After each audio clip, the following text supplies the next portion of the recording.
Morning guys, welcome sa RJ's Farm. So konting update lang tayo dahil matagal tayo hindi nakapag-vlog. Nabusy kasi tayo sa farm. So ito yung mga sunflower natin na itanim na natin. Almost 2 days na silang nakatanim. Ayan. Pinatubigan na din natin sila. So hanggang dun sa kabila. So magbibilang na lang tayo ng mga 30 days na lang siguro niyan kasi naka 15 days na sila. So 45 to 60 ang ano nila, 60 days ang buhay ng sunflower. Yan, and then yung mga pinya natin. Ayan, medyo kakabawi na sila. So didiligan natin sila ng konti mamaya kasi ang pinya ayaw naman nila na matubig. Yan, so papatubigan na ng konti. And then pala yung ano, nag-harvest na sila ng kamatis. Ayan, tsaka yung nangungunang, yung bumibili ng kamatis nandun na rin. Ayan, ito sila. Ito pala yung mga sunflower natin. Ayan.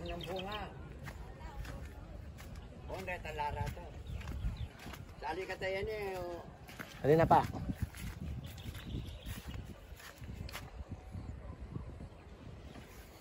Ayan sila.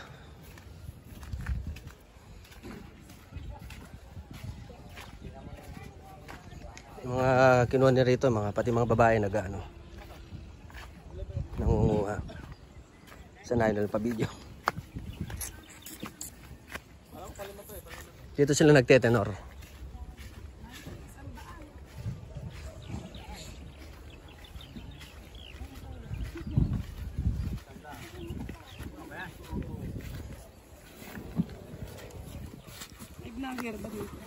Subscribe kayo, RJ Farm TV.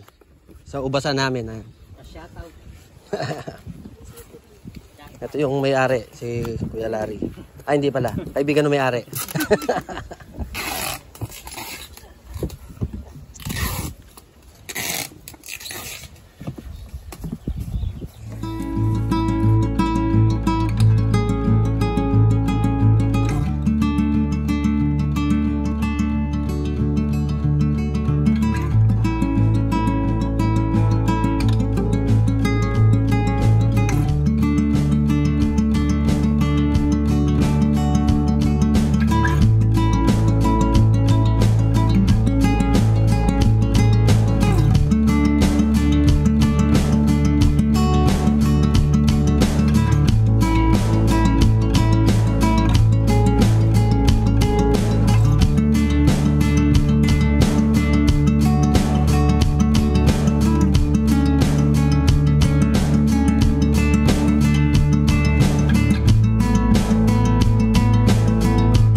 Then mag-update tayo ng mga tanim natin.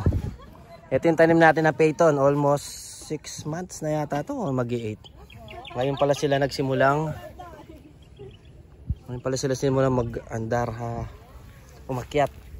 So ang tagal din natin silang hinintay na umakyat. Ngayon pala sila nakakabawi. Ayan, ito. So sobrang tagal nila bago umakyat. Ayan. 1, 2, 3, 4. 4 yung peyton, kaso itong isa bansot pa rin. Ayan, bansot pa rin itong isa. Naantay pa lang natin kung ano yung, pipiliin pa lang natin kung ano yung magandang sanga na patutuluyan. And then ito pala, nag-prune pala tayo. Tapos itong mga Black River natin, talagang hindi tayo masyadong sinuswerte sa Black River. Hindi sila nabubuhay, medyo bigla silang namamatay. Ayan, may naptara pang Black River.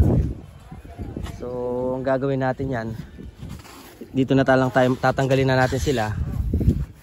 Magtatanim na lang tayo ng mga rare variety na meron na tayo na patubo doon. Kahit mga tiga 4-4 lang na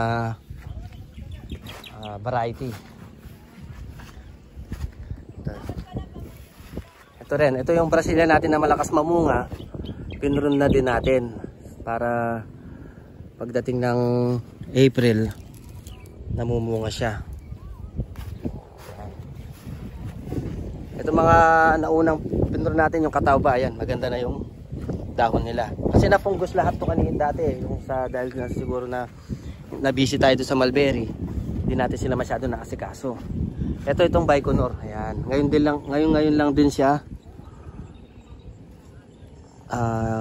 gumaganda, ayan. Dati kasi wala siyang sanga, ayan, meron na siya dahon. Napunggos din yan eh, pero okay na sila. Ayan.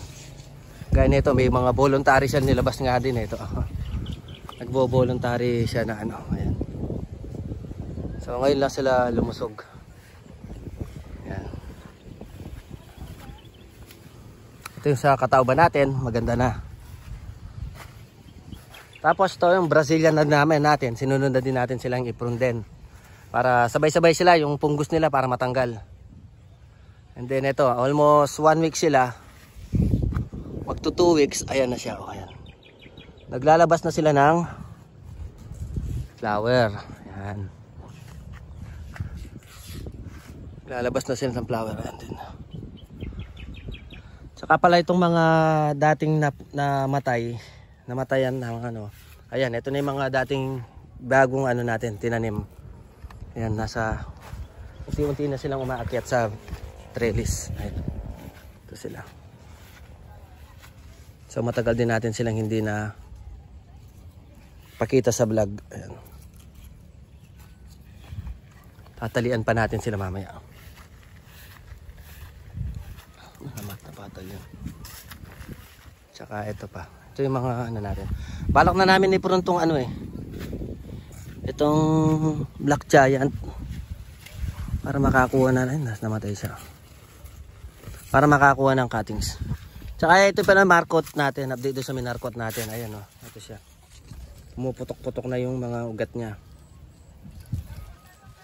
So pwede natin itong i-harvest. Bali dalawa lang yung tinry natin. And then baka bukas siguro gagawa tayo ng video paano mag-markot. Pati rin dito sa Australian, austerity ito. Almost 3 weeks na mga to eh. Ayan. Dami ng ano. Dami ng ugat. So maglalagay pa tayo dito sa ibang sanga niya. Para mapadami natin sila ng mabilis. Tsaka sinimulan na pa rin natin palang ano, ipruntong panghuling batch ng mulberry for February na picking na to.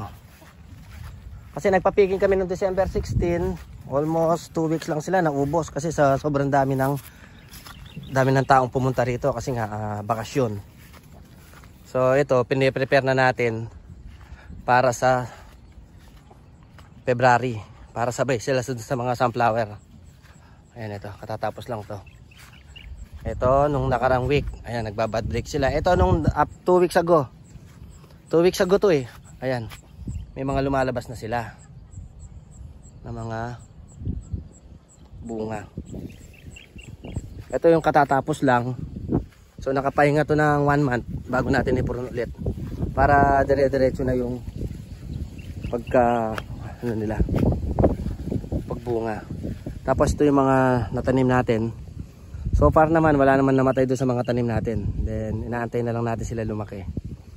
So continuous pa rin yung pagdidilig natin kasi nga El Nino ngayon kaya medyo mahirap magpatubig.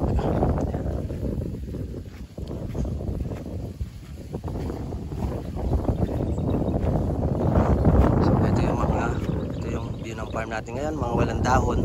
May natira pa doon, 4. So mamaya nga po na namin to ipupurun. Yan, maliwalas yung farm ngayon.